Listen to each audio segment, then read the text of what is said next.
Good evening, everyone, and welcome to your last one for the night. Yes, good afternoon, good evening, or what you want to call it, or good night. Um, don't forget, we have got Frank due on in a minute, and you probably everybody know him because he's Angela's partner, and so we're just waiting for him to come on. Should be due on in a second. And good evening. It's like good evening, Vietnam. But no, I'm only joking. Good evening, everyone, and I hope you're all well. Don't forget, in your right hand column, please leave a message if you want to say hello, and I will say hello back. If you want to just, I don't know, just have a conversation, I suppose, then um, have a conversation, whatever. Anyway, okay, guys. In the meantime, don't forget, it's questions in your right hand column and we can proceed. How you doing, Steve? Can you see me okay? Good evening, Frank. How are you? How I am good. Nice to meet you. And nice to meet you too. Here, I'll make sure I'm lit here. Okay. There's Yeah, there's a you're window there. you're all There we right. go. Good, good, good, good. That's Um, better. I kind of when I thought, oh, because you're Angela's partner. Yeah, fiance. Yep, yep, fiance. Yeah, and very good artist, very good, brilliant, love her to bits. And She's a great lady. oh yeah, very good, very good. Um, so tell everybody about you. Okay. Well, I'm a screenwriter, director, producer. I'm a photographer, and I'm an actor. Well, I did a lot of acting. I started off in stage, and I did. I was about 21 lead roles on stage before I got involved in film.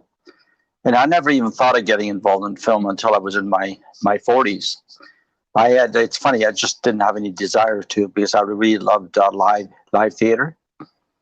But, once I got a taste for it, I thought, this is kind of fun. And then you think, well, how many people actually physically come and buy tickets for a theater production versus taking a movie and taking it out to the whole world?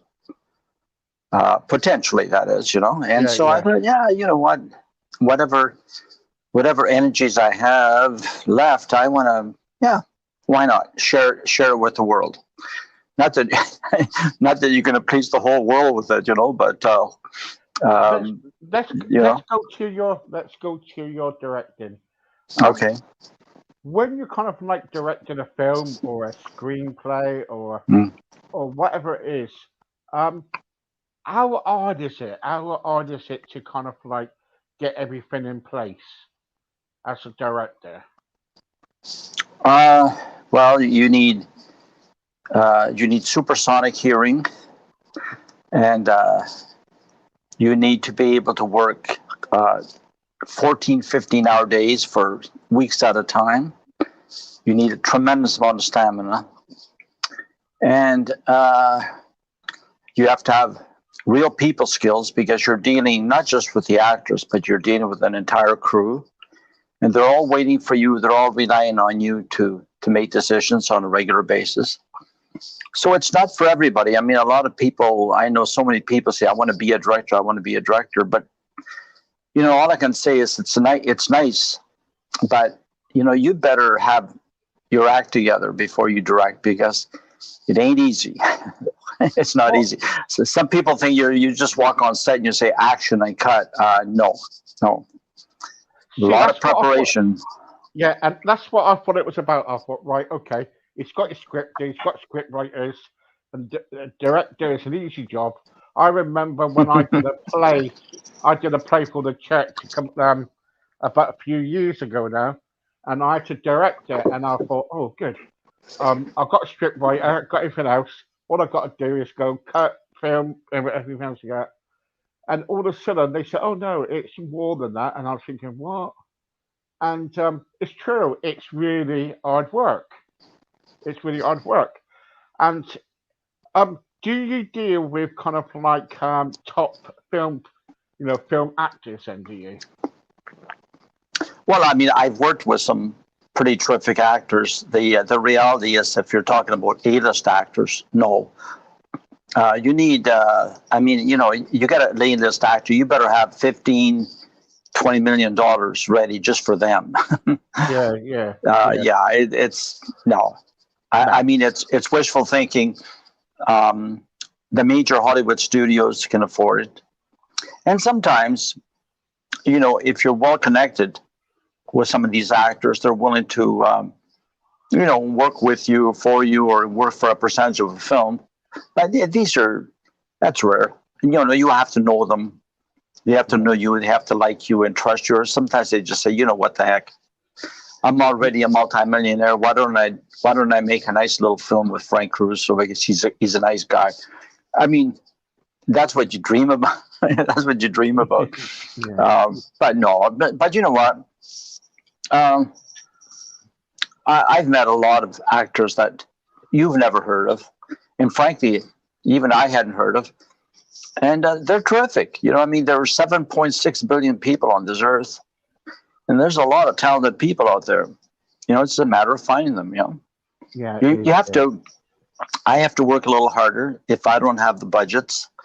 The big budgets. I as a director, I have to work a little harder, and maybe a lot harder, because I have to find the right people. When you have the money, you just pick up the phone, you call the agents, and I want this one, this one, this one, this one. And then you bask as a director, you bask in the glory of having some of the best actors in the world in your film. But, you buy them, It's like a lot of... yeah. Yeah, it's like football teams, like football in England. Here we call it soccer. But, if the teams that have the most money buy the best talent, I mean, ultimately they have a chance at a championship, or they can win a championship. If you don't have the money, you're getting lesser, athletes. And I mean, they're all good. I was in England in 1984 for a soccer tournament. I was coaching a youth team. I was there for 2 weeks, and I had a chance to see a couple of second division teams games. Don't ask me who they were. It was such a long time ago. And then I saw a first division match. And honestly, I mean, the second division teams were so talented, you sort of wonder why aren't they in first division. But, sometimes the only difference between a first division team and a second division team, they have one striker who's exceptional, scores a lot of the goals, and the rest of the team is just on par with the second division team. So, yeah, it's the same thing. And in my game, all you can do as a director is work really, really hard.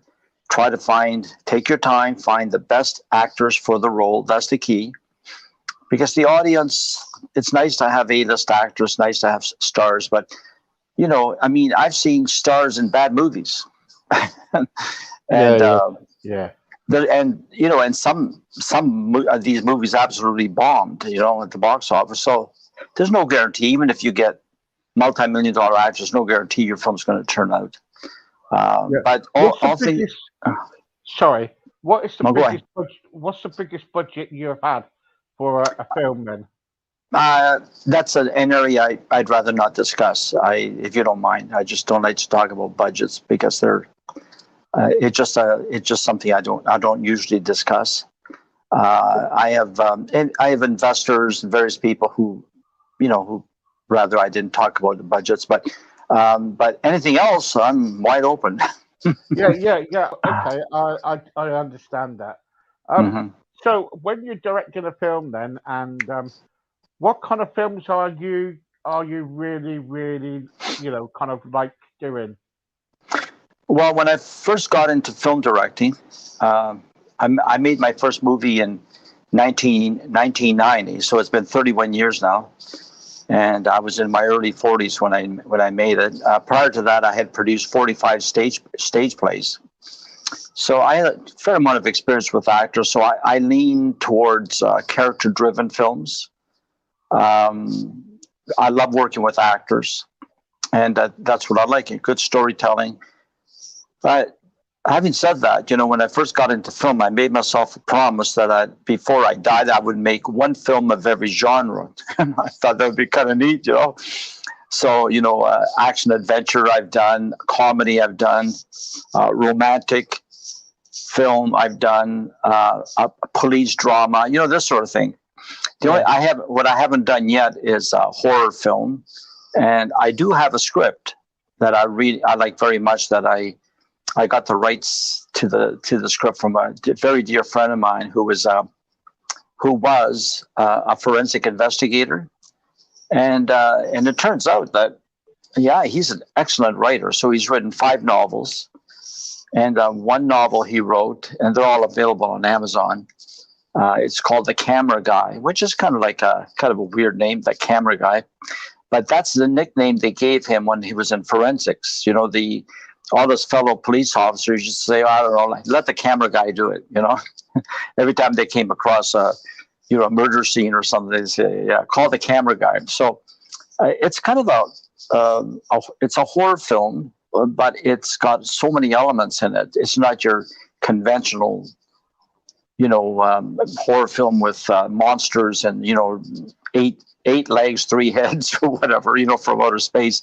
This is there's supernatural elements in there. It's a really, really good story, and I have the rights to it. And it's just a matter of time. I've got to find the right people to do it with. I need, proper financing.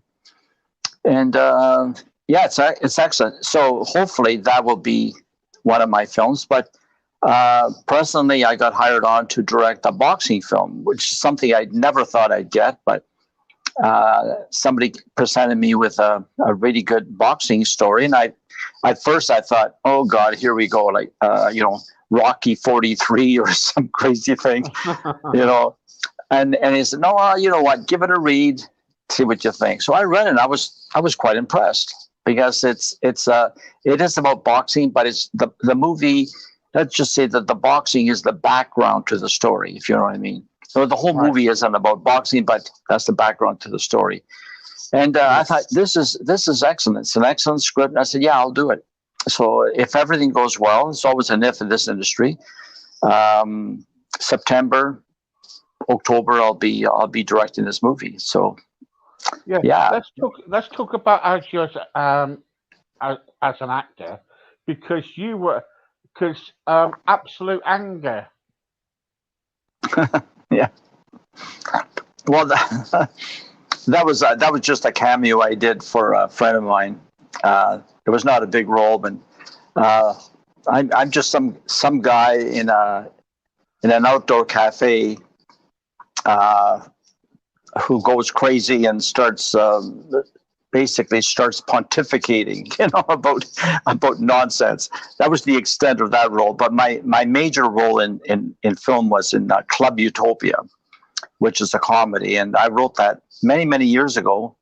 And it's one of those things, you write scripts, you put them in your basement, and it's like having money in a bank that you forget about. And one day, my late wife's cousin said to me, we went over for fish and chips, and she was a lovely lady. She's passed away since, but she said, Frank, what I read a script you did years ago called Club Utopia. What did you ever do with that? And I said, oh, it's somewhere in my basement.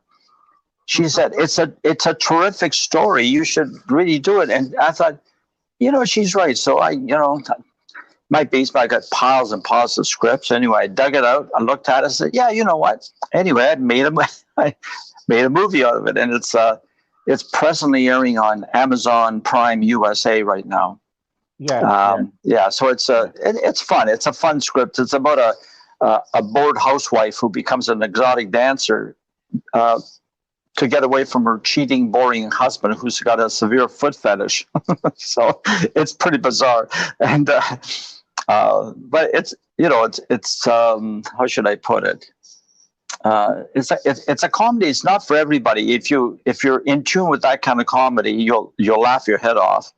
And if you're not in tune with that kind of comedy, you'll scratch your head and go, "What was this guy thinking?" So Yeah, and yeah, but it also, was fun. you worked with Brett, didn't you? Brett, also. Oh, Brett Halsey, yeah, Yeah, lovely man. I did 2 movies with him. He and I are very good friends. He lived in Toronto for 7 years. He wanted to get away from the Hollywood scene, so he moved to Toronto.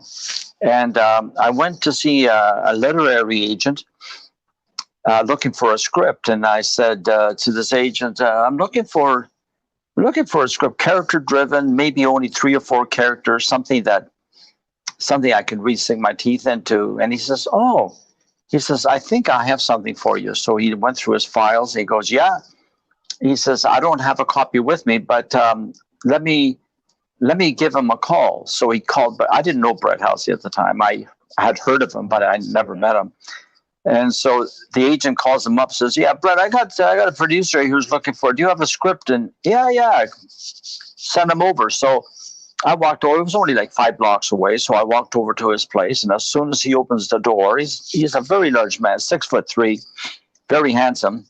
Opens the door and it's like I don't know what it was. It was this instant connection. It's like I knew him all my life. I just met him. He says, "Your name is Frank." I said, "Yes." He says, "Come on in." He grabs my arm and he pulls me in. He goes, "Come on, have a seat." Super friendly guy, and we just connected. Absolutely, just connected from that moment. And we're just chatting away. And then, it's funny. I just happened to notice there was a poster on his wall. And I thought, "Oh, what a beautiful lady." Really, it was a Playboy centerfold poster, but she had clothes on, but she was Playboy centerfold. So I went over and I looked at it, and it said, "To Brett, love, Kathy." I said, "Oh, this is Kathy Shower, 1985 or 86 Playmate of the Year." And he says, "Yes." He says, "I used to date her." I thought, "Oh my God, what are the odds?" I said, "Well, I loved her because she at the time she appeared in Playboy. She was actually 33 years old with 2 children. That was a real stress for Playboy. Playboy always used to have these very young yeah. ladies, and here she is, 33, and she was absolutely gorgeous, absolutely beautiful." And he says, "Why?" He said, "Are you interested in having her in the movie?" And I said, "Well, I never thought of it." But I said, "Now that you mention it, yeah, why not?" So he picks up the phone and, he just picks up the phone. He gets her right away. "Hi, Kathy. Yeah. Listen, I have a very dear friend here with me that he just met me. Okay." And his name is Frank. He wants to do a movie with you. And he gives me the phone. No, I pick up the phone and I'm stuttering, right? I don't know what to say because this all happens so fast. I'm going, blah, blah, blah, blah.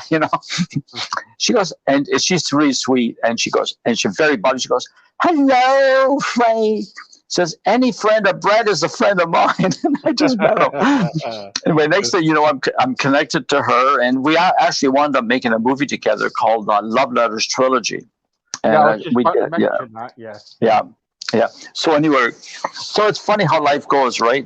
Just one thing leads to another, and you just never know where it's going to take you. But so I meet Brett, and then I meet Kathy, and both of them are just amazingly lovely people. Yeah. I just thought it was so funny. And also you were involved in doing Yellow Wedding. Yes. Yes. That was a Canada China co-production. Yeah. I was an actor in that. Yeah. As a matter of fact, I appear in the very first scene of the movie. I'm talking right into the camera, and it was like an interview sort of thing. And I didn't have a large role in it, but I was in it. I had several scenes in it, and it was an interesting experience. Yeah, very, very interesting. Especially when you're watching on a big screen, and the very first frame that comes up is my face. I go, "Whoa, I got a big head, 30 feet high." That's what I want to get to. That's what I want to get to that point. When you direct all these films, and all of a sudden you watch it back, you're in the theater and you're sitting there and you're watching your film back, and you go, "Wow, I directed that. That must give you a big, boost to do more. Yeah, I mean, honestly, like there's kind of it works both ways. I mean, sometimes I'm watching one of my movies and I'm thinking, oh, darn, why didn't I do this? If only. Oftentimes it's like, if only I had more money or if I had more time, that sort of thing. But overall, I have to say, if I give it enough time, give some space. In other words, if I wait 6 months, a year after I make my movie to watch it again, when I'm looking at it differently, I'm going, sometimes I even forgot I directed it. It's kind of weird, and I go, oh, hey, wait a minute, I directed this film, So it's kind of neat, but you have to distance yourself from it.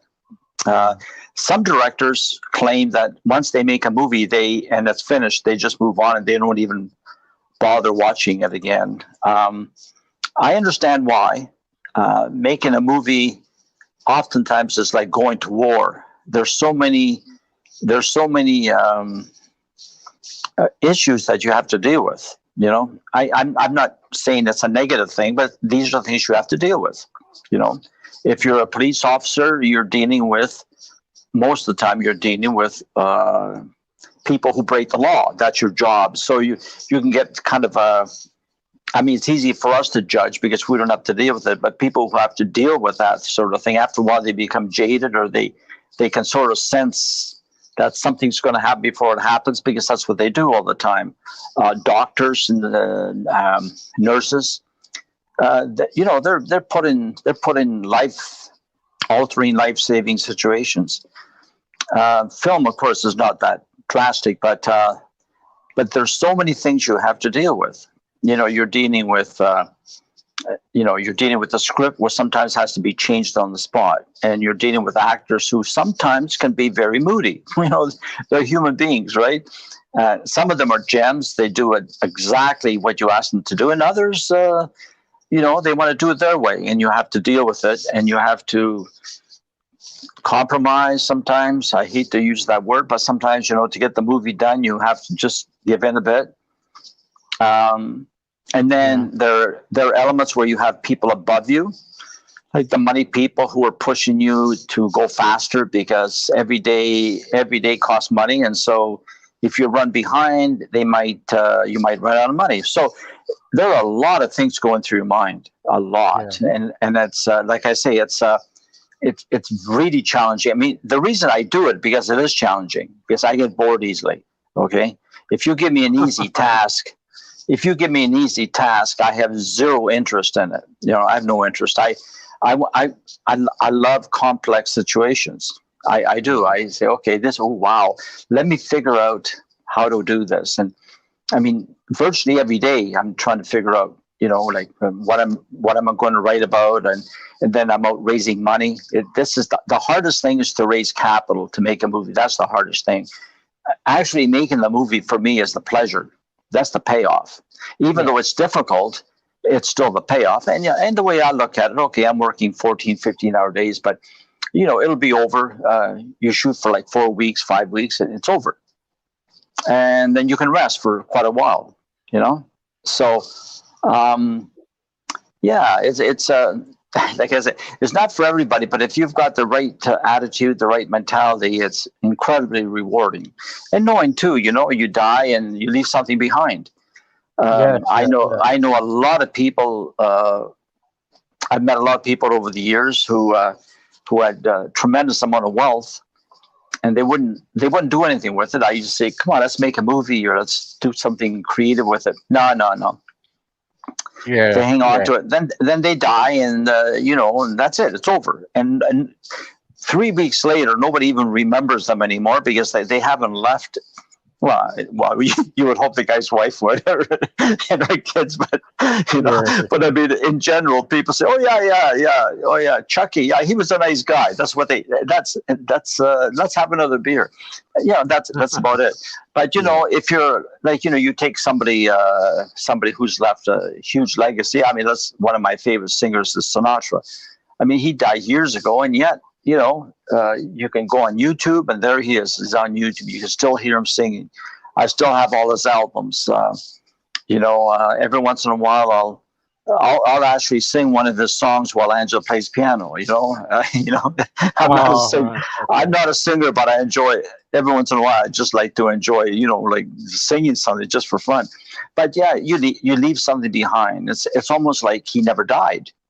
Yeah. And let's not forget Elvis. How can you forget Elvis when you've got like a million Elvis impersonators out there, never letting you forget that Elvis was Elvis. So you leave. The beauty is you're leaving something behind as an artist, and I think that's my biggest thrill is knowing that after I'm gone, my movies will be floating around. Who sees them? I have no idea. Do people like them or not? Honestly, you at a certain point, you just don't care in the sense that it's like anything else. Those who like it. It's like a beer, your favorite beer. Oh, I'm sorry, that's your last name.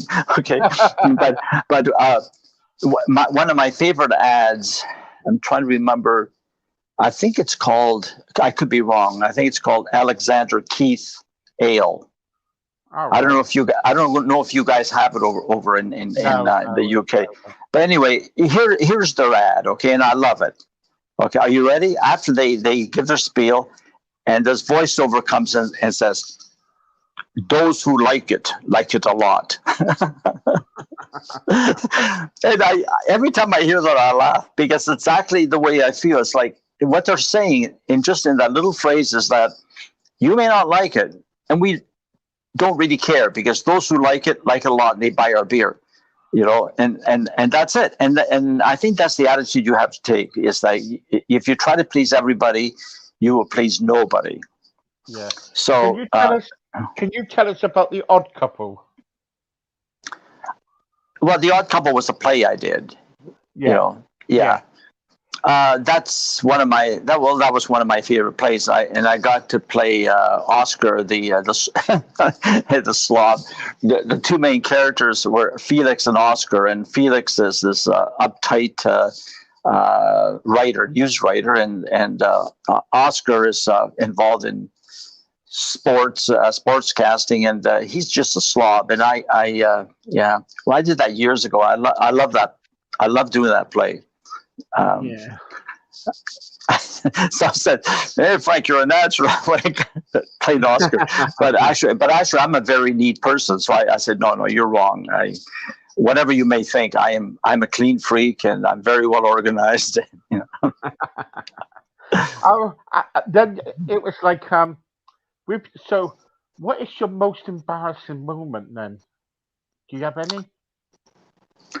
Oh my goodness, I've had many embarrassing moments. Yes, but just a minute here. I think I lost you for a minute. Oh my goodness, I'm thinking on stage, or as an actor, or as a director, as a producer. Well, let's go for director. Really. My most embarrassing moments. Oh, good God. Good question. I don't know. I can't really think of any really embarrassing moments as a director, but as an actor, I had some embarrassing moments. Yeah. I had. You forget a line. Yeah, you forget a line on stage, and then you have to what we call tap dance. In order to, it's not like in film. If you forget a line, you just say, "Okay, can we cut here? Let's just cut for a minute. I like to do it again." And nobody gets upset because that happens all the time. Of course, on stage you can't do that. You have a live audience, and you have to do a little tap dance, right? So you you forget your line because it happens. Sometimes somebody coughs. We're human beings in the audience, and all of a sudden you go blank. It's you just go blank for a second. But one thing I learned to do over the years, I learned to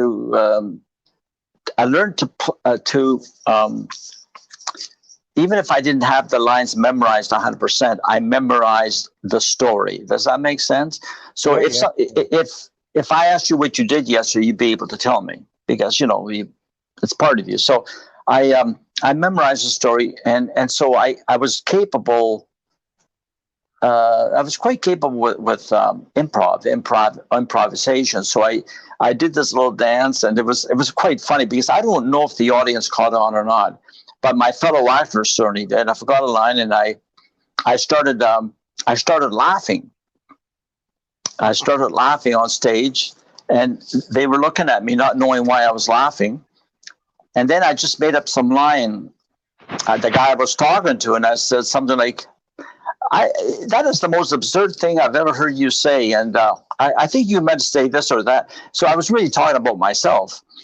Okay. But somehow by doing that, I got myself back on track, and it kept on going.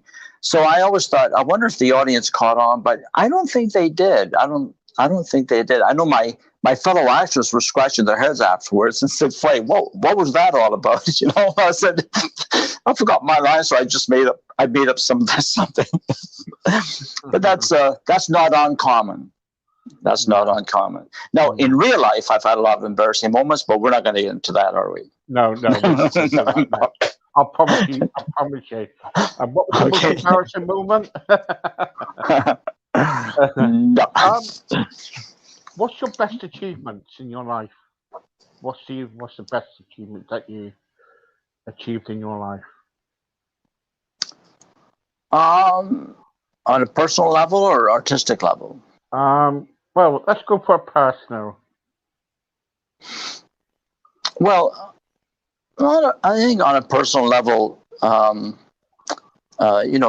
before I met Angela, I was married for just shy of 39 years to a beautiful lady. We had 3 children and 8 grandchildren together, and I have to say, hey, that's got to be, that's an amazing thing to be together. She passed away from cancer at age 56.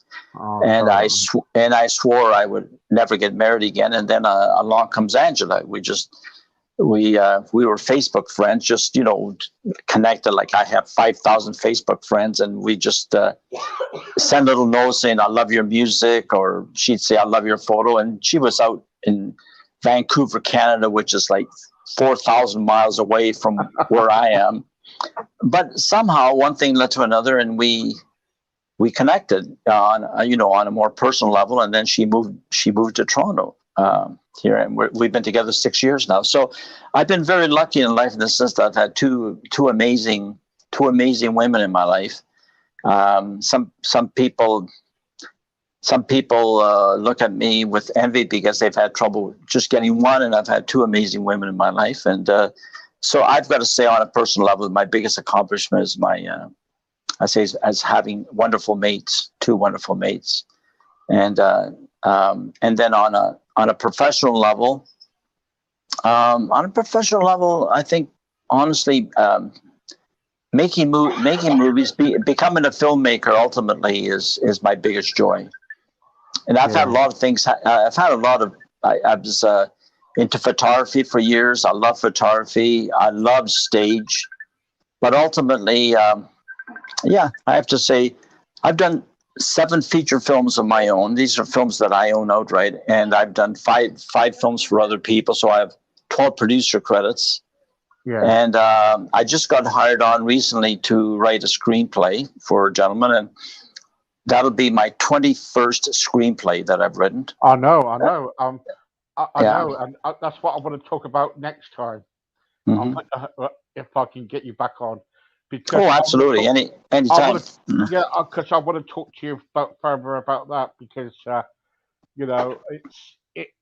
there's a lot about you that I've read, and kind of like, and it's kind of like, and sometimes it's not enough time. But all what I can say about you is this, that you, in your career, with acting and directing and everything, you have done some good stuff. You have created some good feature films. You've done really good acting and everything.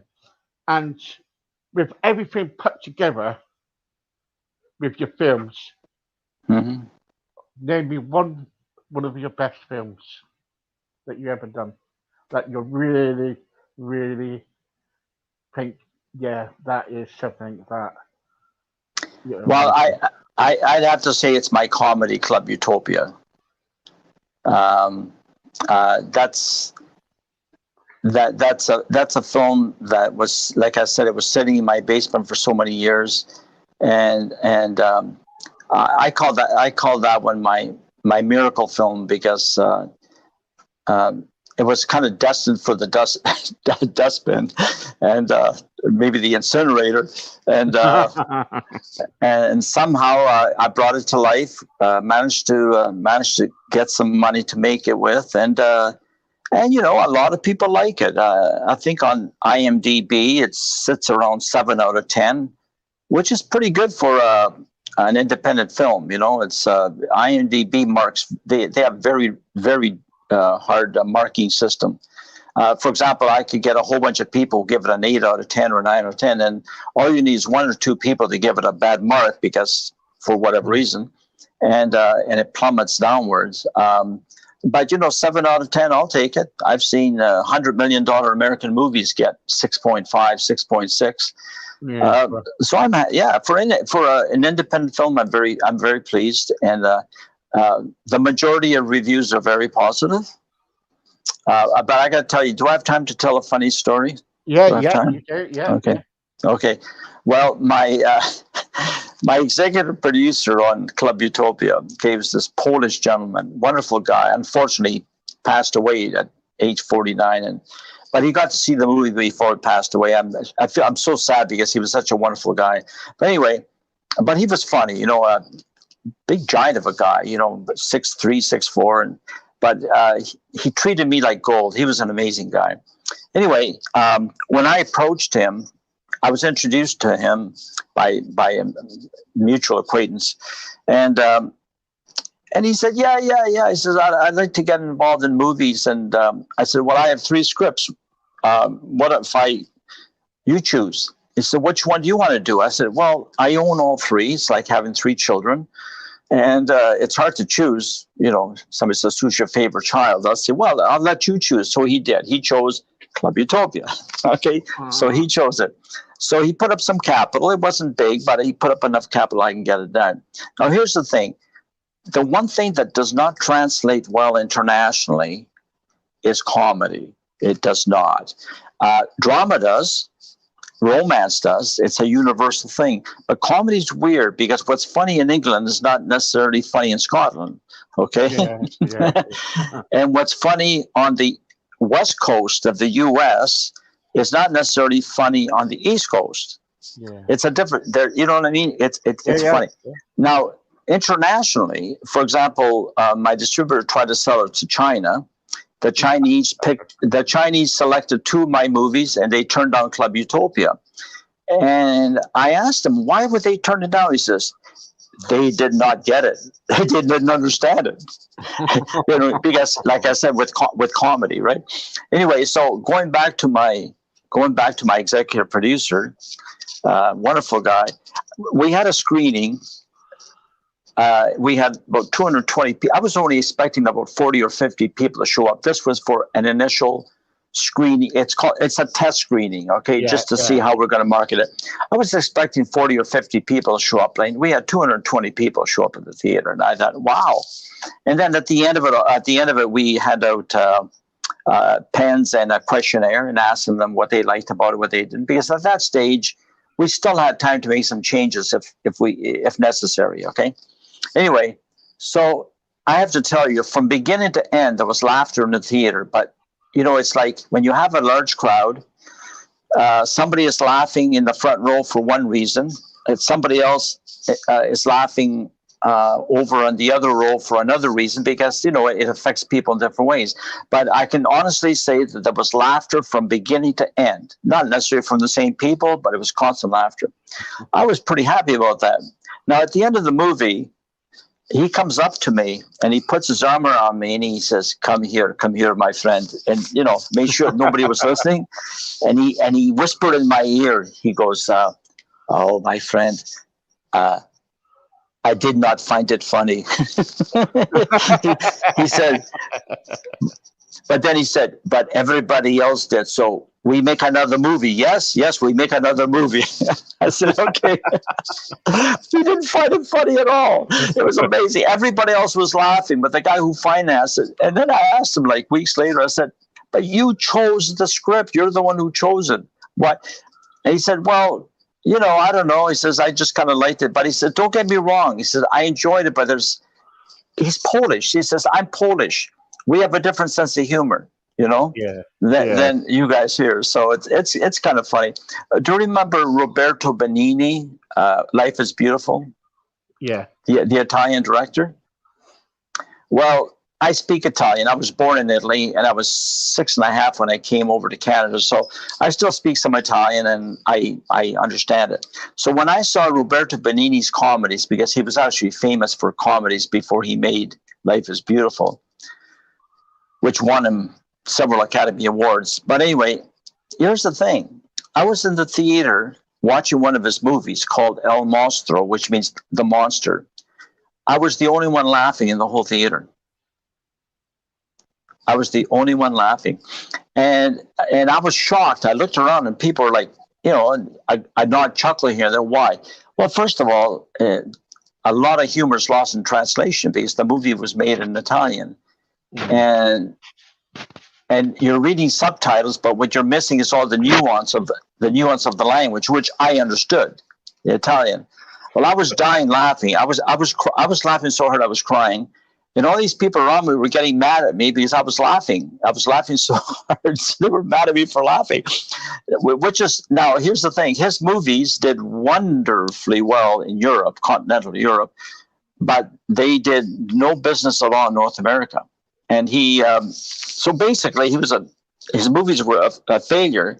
And he was one of the best filmmakers, and I think when it came to comedies, one of the best filmmakers in the world. So it's very tricky to do comedies. Very, very tricky.